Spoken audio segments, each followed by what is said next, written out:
Hello my audience, welcome to class and welcome to Learning with Simple Science.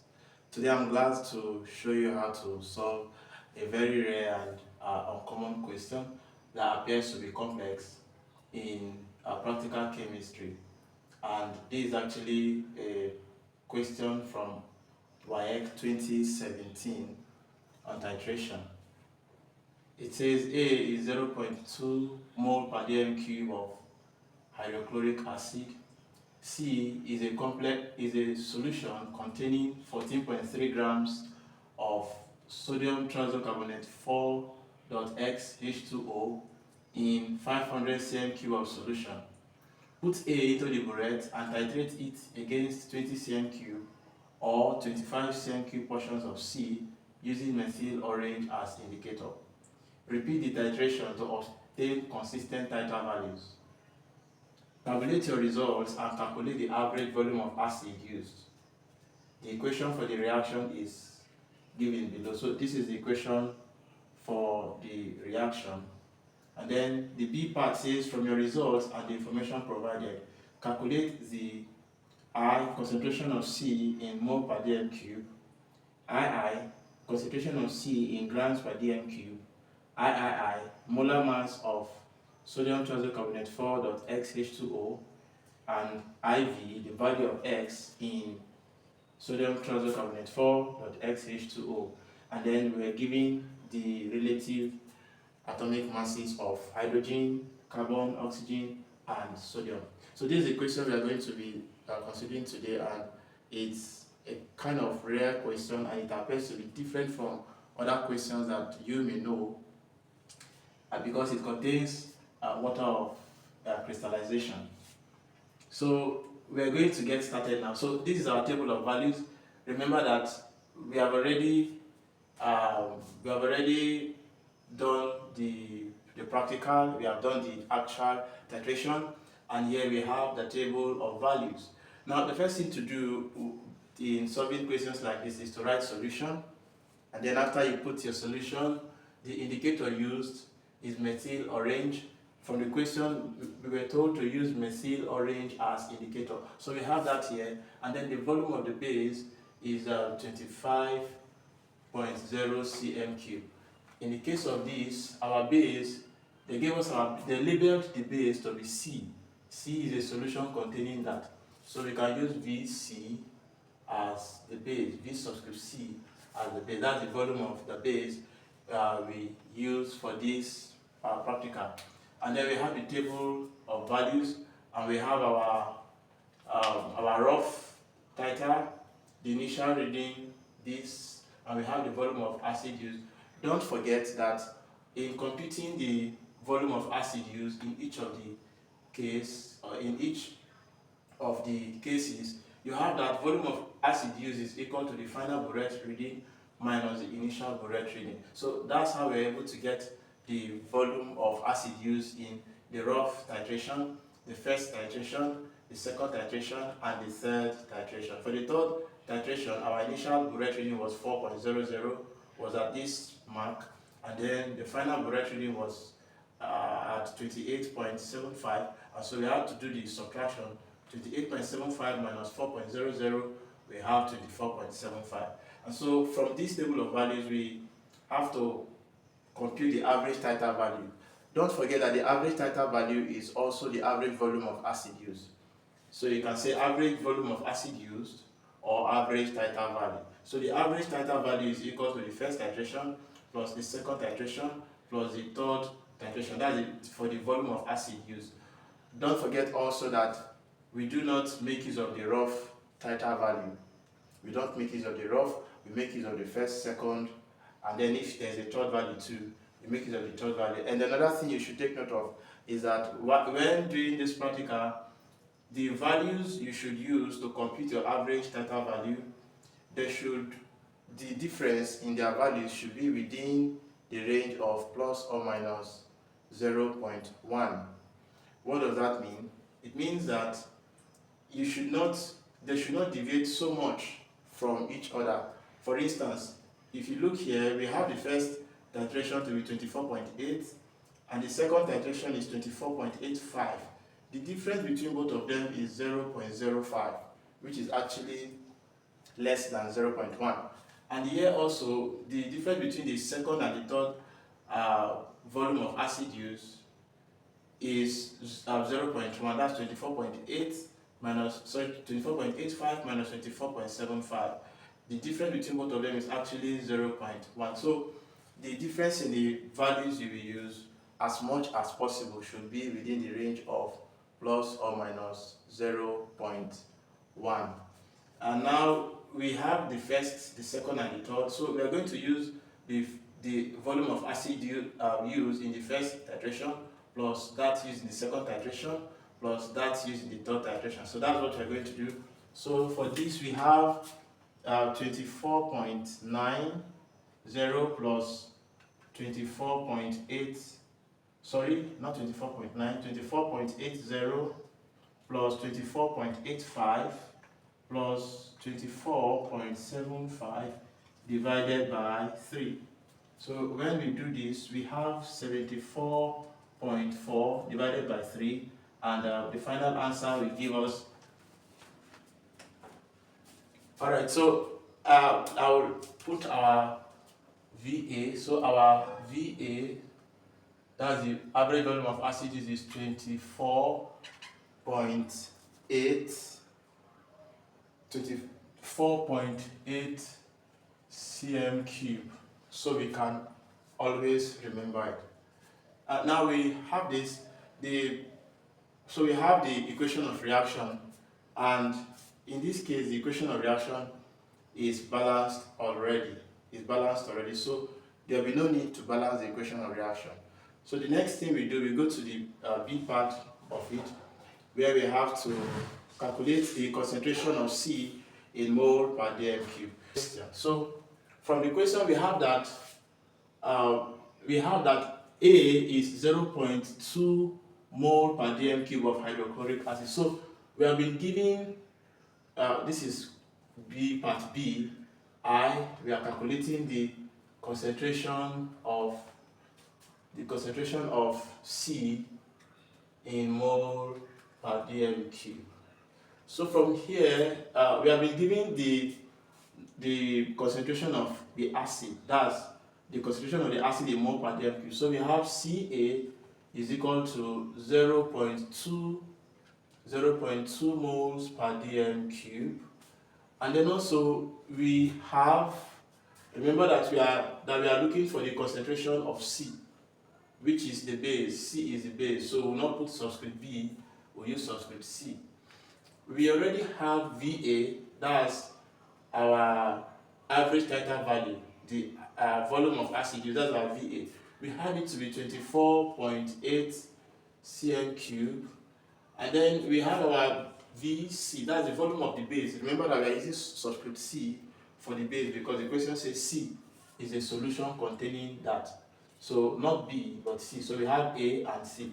So we are using subscript A to represent the acid, and we are using subscript C to represent the base. Now we have that the volume of C used, that's the volume of the base, we use 25.0 cm cube. That's the volume of the base used. And then from the equation of reaction, we can get the number of moles of the acid and the number of moles of the base. So they are not actually the exact number of moles, but they are like the mole ratio. So if we look at this equation of reaction, this is hydrochloric acid and this is the base.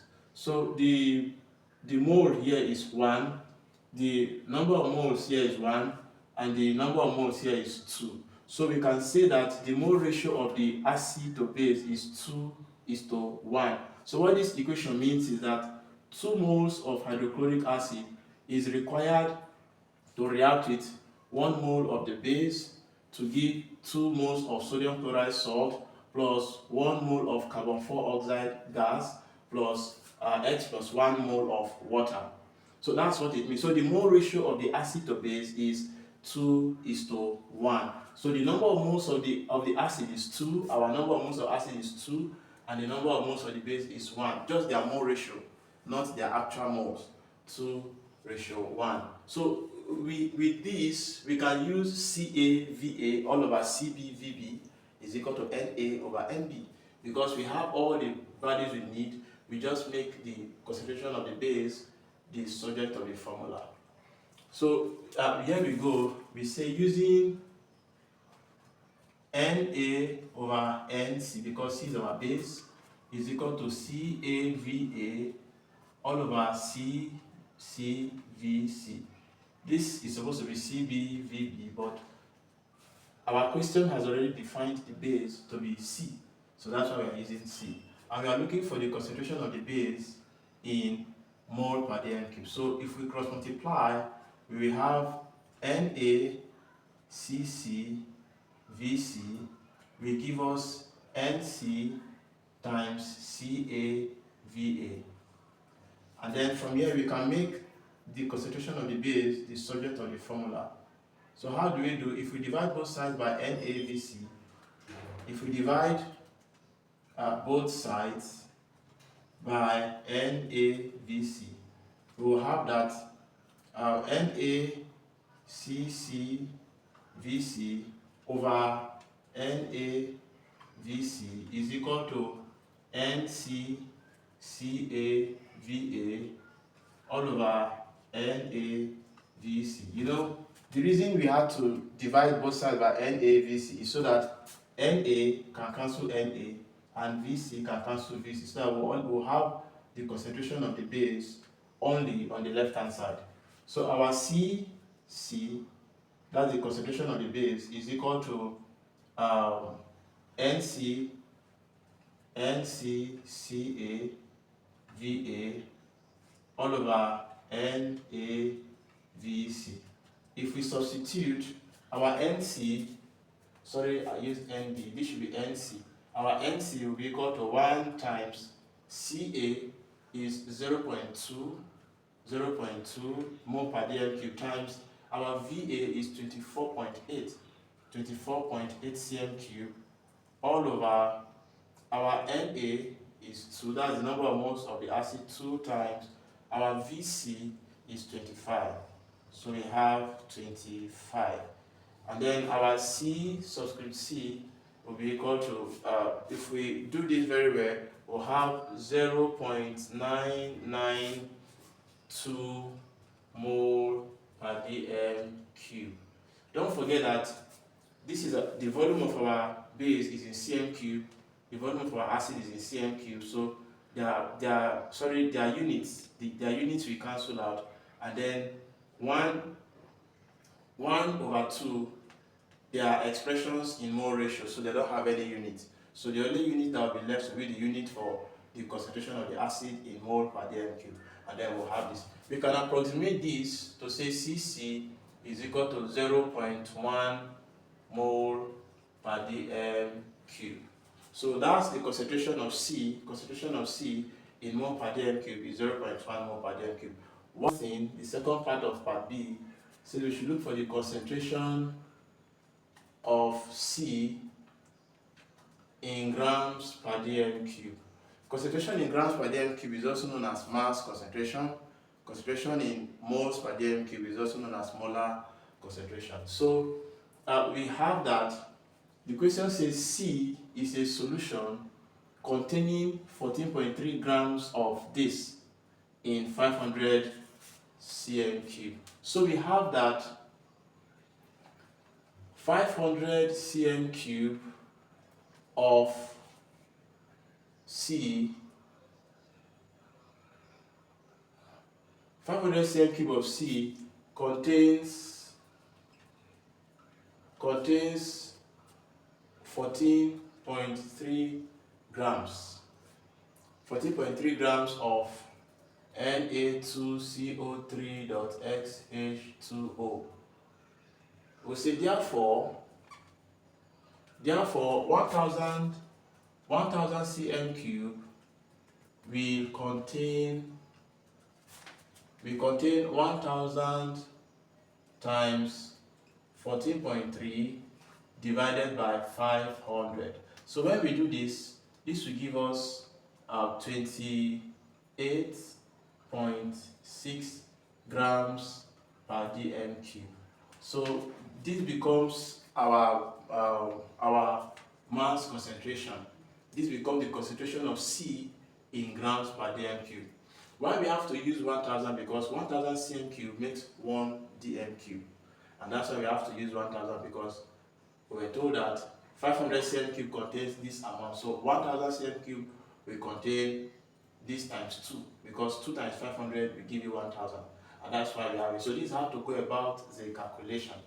Now, this is our answer. We come to the third question now. The third question says that we should calculate for the molar mass of this. So the third question, we are looking for the molar mass of Na2CO3.XH2O. So we are looking for the molar mass of this, and we know that concentration in mole per dm cube is equal to concentration in grams per dm cube all over molar mass. So as you look at this compound, we already know the concentration of this compound in mole per dm cube. This compound is C. That's the molar mass of C. We already know the molar mass of C. That's our C subscript C. And we have found that to be 0.1. We have calculated the mass concentration of C. We have found it to be 28.6 grams per dm cube. So we have this and we have this, so we can look for the molar mass. So if we cross multiply, we will have that molar mass, the molar mass of C of this, or let's just say molar mass will be equal to concentration in grams per dm cube all over concentration in moles per dm cube. From mathematics, we can cross multiply and then divide both sides by this to have this. So we have that. Let me use this molar mass of C to be equal to, the concentration of C in gram per dm cube is 28.6 over the molar concentration of C is 0.1. So remember that the unit of this is grams per dm cube, divided by the unit of this is mole per dm cube. And so we have grams per dm cube. If we change division to times, dm cube will come up. From mathematics, dm cube will come up, and then mole will come down, because we have changed this division to multiplication. So dm cube can cancel dm cube, and our answer will be in gram per mole. So the unit for molar mass is grams per mole. So we have that the molar mass of C is equal to 28.6 divided by 0.1 gives 286 grams per mole. Please always do not forget to include the units of whatever you're calculating for. If you're calculating for the mass, the unit should be in grams. If you're calculating for molar mass, the unit should be in grams per mole. If you're calculating for number of moles, the unit should be in moles. If you're calculating for volume, the unit of volume is either in cm cube or dm cube, depending on the nature of the question. So always have that in mind. So this is the molar mass of C. That's the compound. So we go to the fourth thing, and the fourth answer now, that says you should look for the value of X in Na2CO3.XH2O. So we have this, and we can look for the value of X from the molar mass. We already know that the molar mass of this is equal to 286. So we are looking for the value of X in Na2CO3.XH2O. So let's say the molar mass of C, that's the molar mass of this, is equal to, we have two atoms of sodium plus we have 1 atom of carbon, plus we have 3 atoms of oxygen, that is 3 atoms of oxygen, plus X atom of water. Now X atom of water, water we have 2 atoms of hydrogen plus 1 atom of oxygen. So this is how we write it, because we have X molecules of water rather. So this is how to express it, assuming we want to look for the molar mass of this compound. So we have it to be like this: 2 atoms of sodium plus 1 atom of carbon plus 3 atoms of oxygen plus X molecules of water. So water has 2 atoms of hydrogen plus 1 atom of oxygen, but X tells us the number of moles. So that's why we bring it outside and we enclose these other ones in square brackets. So we already know that the molar mass of this compound, we have calculated it to be 286. So we have 286 grams per mole is equal to 2 times sodium is 23. Don't forget that we now make use of these values here. They are relative atomic masses. So sodium is 23 plus carbon is 12 plus we have 3 times 16. Yes. And then plus X into 2 times hydrogen is 1 plus 16.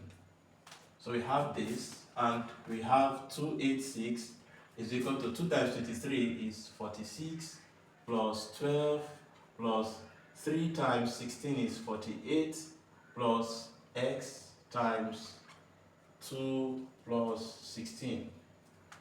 So we have 286 is equal to 46 plus, this will give us 60. 60 plus 46 will give us 106 plus X into 18, because 2 plus 16 is 18. So we have that 286 is equal to 106 plus X times 18. We can write this as 286 is equal to 106 plus 18x. We can do it this way, 18x. So we will make x the subject of the formula and we get the answer. So we can say 286, if we bring this 1 to this other side, it will become negative, because on this side it is positive. Don't forget that when a number or when a variable crosses equality sign, the polarity changes, the sign changes. So it is positive here because there is no negative sign in front of it. So when it crosses over, it will become negative. So we have that 286 minus 106 is equal to 18x. So I can bring 18x first. I can write this as 286 minus 106 will give us 0. So I can say 180 is equal to 18x. This is also the same thing as 18x is equal to 180. They still mean the same thing. And so to get x, what are we going to do? We divide both sides by 18 so that 18 can cancel itself on the left hand side. So 18x over 18 is equal to 180 over 18. So 18, we take care of 18, and then x will be equal to 180 divided by 18 is 10. Therefore, the value of x in the equation of reaction, in this equation of reaction, is 10. So that is the answer. We can do this here. This is our final answer. So this is how to go over a question like this. This question is peculiar because of you have to look for the value of x, the number of moles of the water of crystallization, and you may not really follow through the order that you used to know. So you can go over it again, and then don't forget to like and subscribe to the channel, and also share to your friends. And more importantly, please try your hands on the exercises that you see at the end of each of these videos. They will help you to consolidate the knowledge that you acquired.